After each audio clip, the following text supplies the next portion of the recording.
धार नगर पालिका एक बार फिर सुर्खियों में है। शहर में हाथ ठेला और रेहड़ी संचालकों से लिए जा रही स्वच्छता शुल्क और शॉपिंग कॉम्प्लेक्स की छत को किराए पर देने की प्रक्रिया को लेकर सवाल खड़े हो रहे हैं।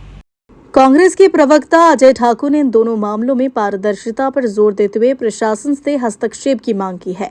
धार नगर पालिका में इन दिनों राजस्व बढ़ाने से जुड़े फैसले चर्चा का केंद्र बने हुए हैं। स्वच्छता शुल्क की वसूली और शॉपिंग कॉम्प्लेक्स की छत को किराए पर देने की प्रक्रिया को लेकर अलग अलग प्रतिक्रियाएं सामने आ रही हैं।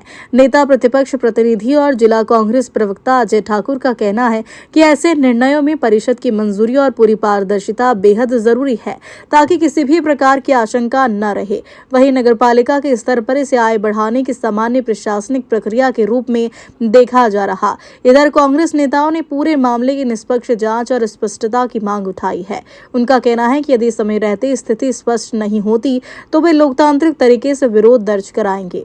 बड़े दुर्भाग्य की बात है, हमारे धार नगर पालिका में नित नए आयाम रोज होते जा रहे हैं। अब हाथ ठेला, रेडी वाले और फुट पे जो लोग बेचारे दुकान लगा करके बैठे हैं, उनपे इनने स्वच्छता के नाम पर कर लगा दिया पीआईसी में पास करके, जो कि नियम अनुसार पीआईसी से पास होकर परिषद में आना था, और परिषद में अगर पास होता तो उसे लागू करना था, पर इन्हें 1 अप्रैल से उसे लागू करते हुए जमीन पे भी उतार दिया और उगाई भी चालू कर दी। जबकि उन परिस्थितियों में जबकि हाथ ठेला और रेहड़ी वालों से जो पैसे उगाए जाते थे उस पर रोक शिवराज सिंह जी चौहान द्वारा लगाई गई थी। उस समय भी इनके द्वारा एक कार्य किया गया था जिसका विरोध सारिका अजय सिंह ठाकुर पार्षद द्वारा किया गया था। फिर इस धार शहर में वो अवैध उगाई बंद हुई थी, पर इन्होंने फिर चालू कर दी है, जो सीधा सीधा जनता के साथ लूट की बात सामने आती है कि जब शासन के द्वारा जो कार्य बंद है उसको आप यहाँ से कैसे चालू कर रहे हो, वो भी बिना परिषद की मंजूरी के, और उसके बावजूद भी पीआईसी में ही पास करके शॉपिंग कॉम्प्लेक्स के ऊपर छतों को भी किराए से देने की बात कर रहे हैं, वो भी नियम के विरुद्ध। जबकि छत को देने हेतु प्रस्ताव नगर पालिका अध्यक्ष को लाना चाहिए, राजस्व अधिकारी को लाना चाहिए, पर किसी से बात करके, किसी व्यापारी से बात करके अपने निजी हित को सिद्ध करने हेतु माननीय मुख्य नगर पालिका अधिकारी द्वारा खुद स्वयं पीआईसी में प्रस्ताव लाते हैं और उसे पास करते हैं, और उसे भी परिषद में नहीं लाते हैं।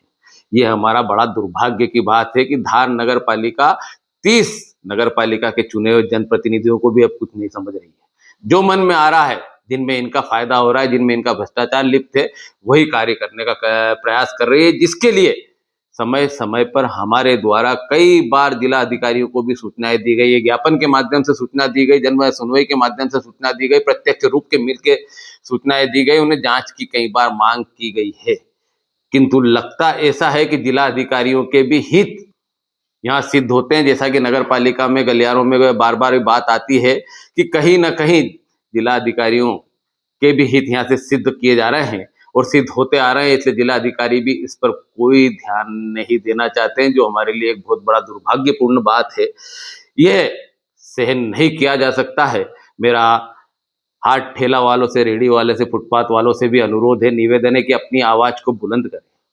जो नगर पालिका जो ये टैक्स ले रही है,